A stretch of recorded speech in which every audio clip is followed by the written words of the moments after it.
26번 여기서부터 지금 진도 나갈게요. 자, 절에서 시간을 알리거나 의식을 행사할 때 쓰이는 종을 우리는 뭐라 한다? 이걸 범종이라고 한대요. 범종. 그래서 불교의 어떤 의식 행사에 쓰는 종이구나 이렇게 아시면 되겠고요. 자, 이때 불교가 지금 어디를 통해 인도에서 중국으로, 그리고 중국에서 어디로? 우리나라에 영향을 줬죠. 자, 그러다 보니까 우리나라 같은 경우 그 불교가 들어오면서 모두 같이 들어가요. 이 중국종의 영향을 받게 되는 겁니다. 자, 그리고 그러다 보니까 이제 각각 우리나라와 일본의 범종은 각각 독특한 조형 양식을 발전시켰는데, 자, 우리나라의 그 전형적인 조형 양식은, 이 범종의 조형 양식은 언제? 자, 신라시대에 완성이 됐답니다. 자, 그래서 신라시대에 어떤 독특한 나름대로의 지금 조형 양식이 있다가, 자, 여기 보시면 조선 초기가 되면서 큰 변화를 겪었다고 했어요. 자, 그건 그 뒷부분의 문단에서 이게 따로 정리가 되어 있을 겁니다. 왜 큰 변화가 일어났는지는. 자, 먼저 신라종의 몸체는 항아리를 거꾸로 놓은 것과 같은 비슷하게 가운데가 불룩하게 튀어나온 모습을 하고 있고, 자, 중국종은 몸체 하부가 팔자로 벌어져 있고, 일본 종은 수직 원통형이래요. 그러면 신라의 종의 형태, 분명히 중국의 영향을 받았지만 신라 시대에는 우리나라만의 독특한 뭐가 나온 거야? 범종의 형태가 나왔다는 얘기죠. 여기 차이점을 밝혔고요.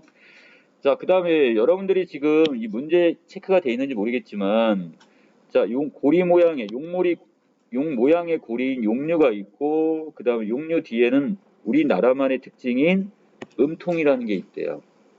자, 그리고 뒷장에 넘기시면, 자, 또 주조 공법이 발달했던 신라의 범종에는 그 섬세한 문양들이 장식되어 있는데, 이것도 바로 중국종이나 일본 종과 차이가 난대요. 자, 그리고 신라종의 상부와 하부에 각각 상대, 하대라로 불리는 문양의 띠가 지금 보인다는 거. 자, 그리고 그 밑에 보시면 또 뭐가 있냐.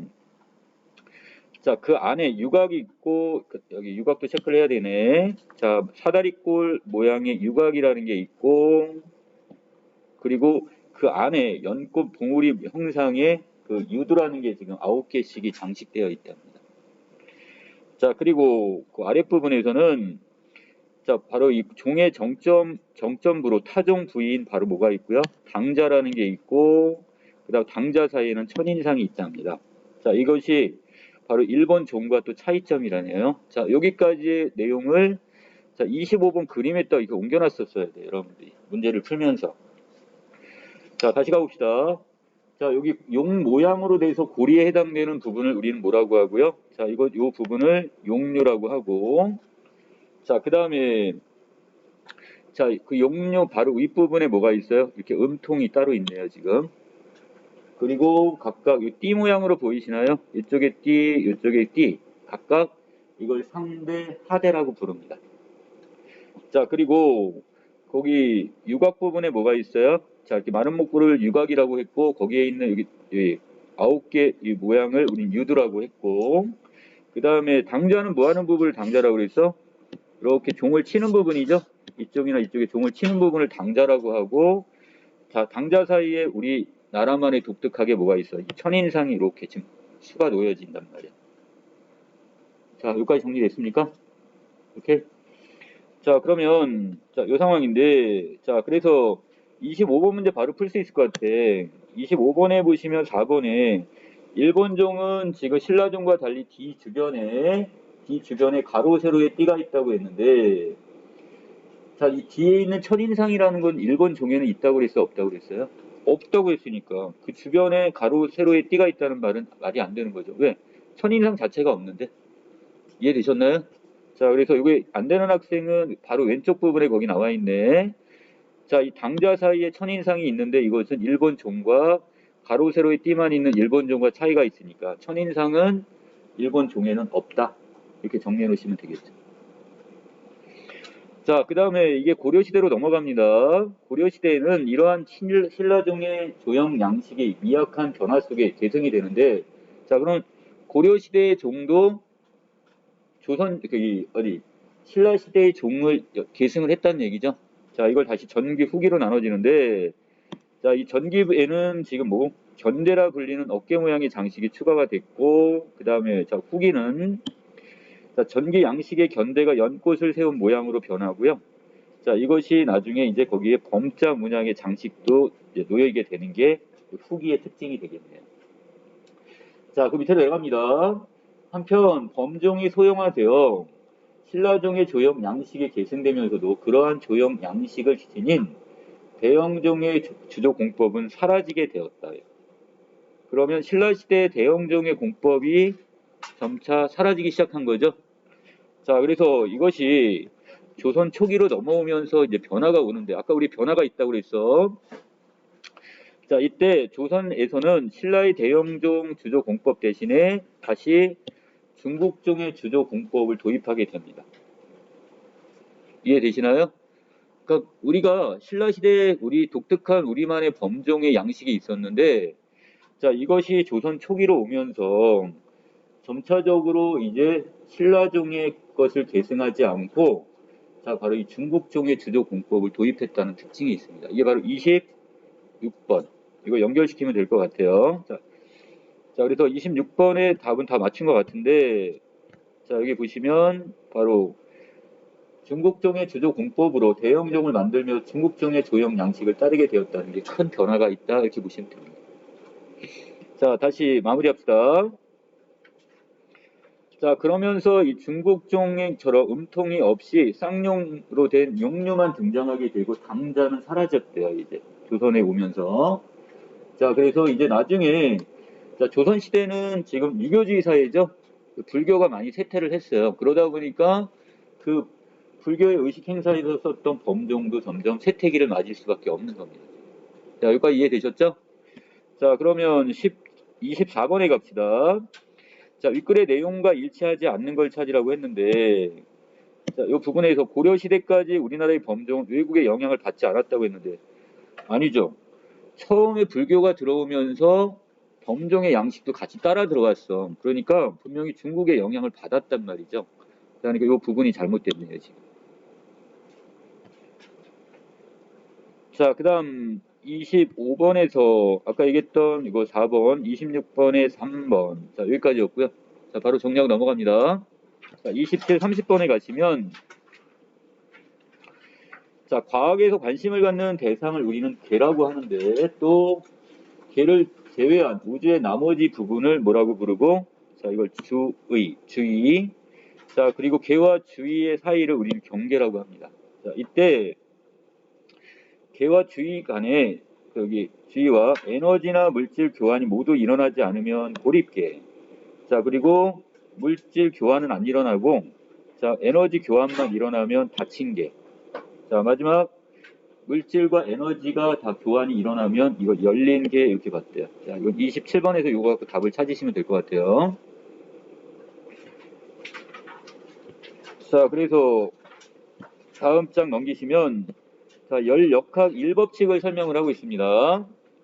자, 열역학 1법칙에 따르면 개와 주의 사이에 에너지 교환이 만약 일어나고 있다면 자, 이때 각각 에너지가 감소하거나 이게 증가할 수가 있겠죠.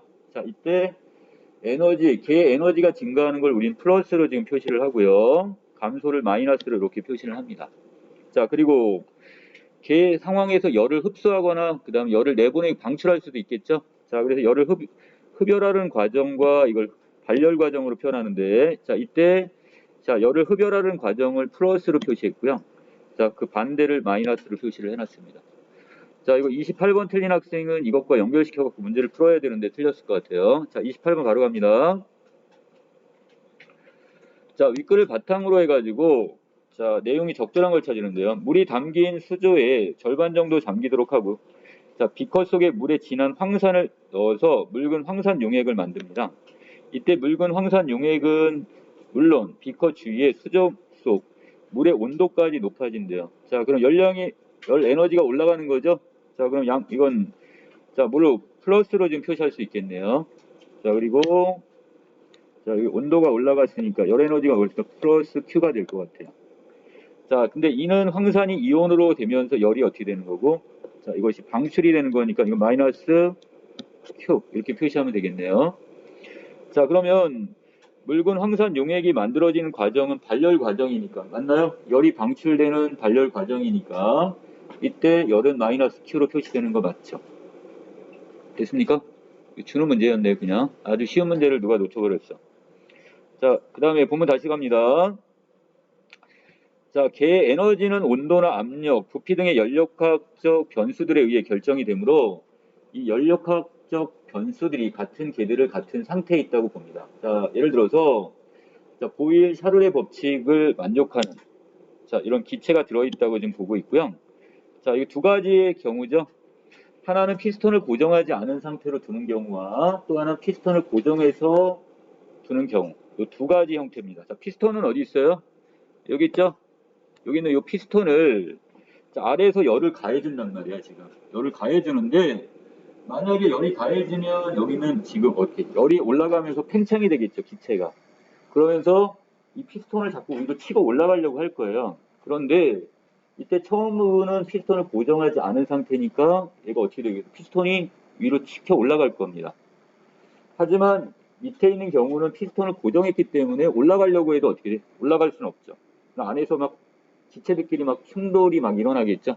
자, 이런 상황일 것 같은데, 자, 이런 경우에 자, 먼저 피스톤을 어떻게 하면 고정하지 않은 채 이걸 만약에 기체의 압력이 P1으로 일정하도록 유지한 상태에서 실린더를 가열을 하게 되면 온도가 T1에서 T2로 올라가게 되고 거기에 따라 실린더 속의 부피는 증가하게 됩니다.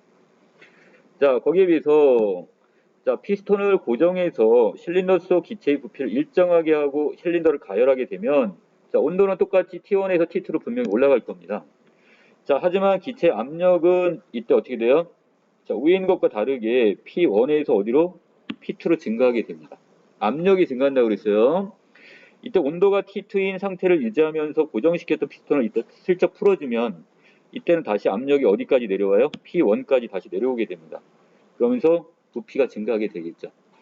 자, 요거를 자, 전자의 경우를 A라고 하고 후자를 B라고 할 때 A는 T1, P1 초기 상태에서 T2, P1 최종 상태가 그대로 유지가 된다면 자, 여기에서 자, B는 T1에서 P1인 초기 상태에서 T2, P2의 상태를 거쳐 다시 T2, P1의 상태로 내려오게 됩니다. 자, 좀 헷갈리시죠?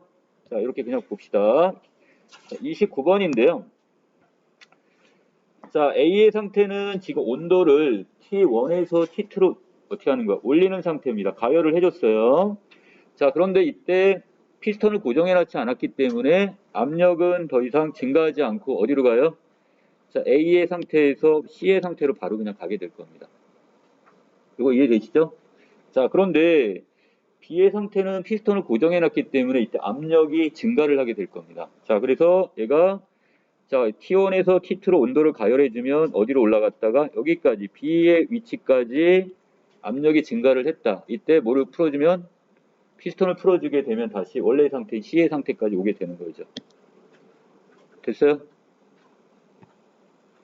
자, 그러면 이 중에 적절하지 않은 걸 찾으라고 했으니까 자, C 부분에서 자, C 상태에서 실린더 속 기체의 내부 에너지는 A의 경우보다 B의 경우 더 클 것이다 그랬는데 자, 에너지의 상태는 어떤 거예요? 결국 둘 다 C의 상태를 똑같이 유지하게 되는 거죠. 자, 그래서 변화는 없게 되는 겁니다, 지금. 됐니? 자, 그 다음에 자, 나머지 마무리 합시다. 자, 여기서 자, 이 29번의 답은 바로 이 부분에 있었단 말이야. 자, 그래서 내부 에너지의 값은 서로 같다 이렇게 보셔야 됩니다. 29번의 답은 여기 있었고요. 자, 마지막 이때 A의 초기 상태와 B의 초기 상태, 즉 A의 최종 상태와 B의 최종 상태는 각각 같지만 초기 상태에서 최종 상태 이르는 경로가 다르게 되는 겁니다. 자, 따라서 이때 두 개가 같은 상태에 있다고 해서 두 개가 만들어진 과정이 같다고 할 수는 없고요. 자, 또한 어떤 개의 변화가 일어나는 경로는 초기 상태에서 최종 상태로 진행하면서 거친 일련의 상태들로 이루어져 있고 그 두 상태 연결하는 경로는 무한히 많을 수가 있다는 거죠. 자, 여기까지 내용이 바로 여기 30번까지 내용인 것 같습니다. 자, 27번의 답은 3번, 그 다음에 아까 28번의 1번, 29번의 5번, 자, 30번 1번, 자, 여기까지 해서 마무리할게요.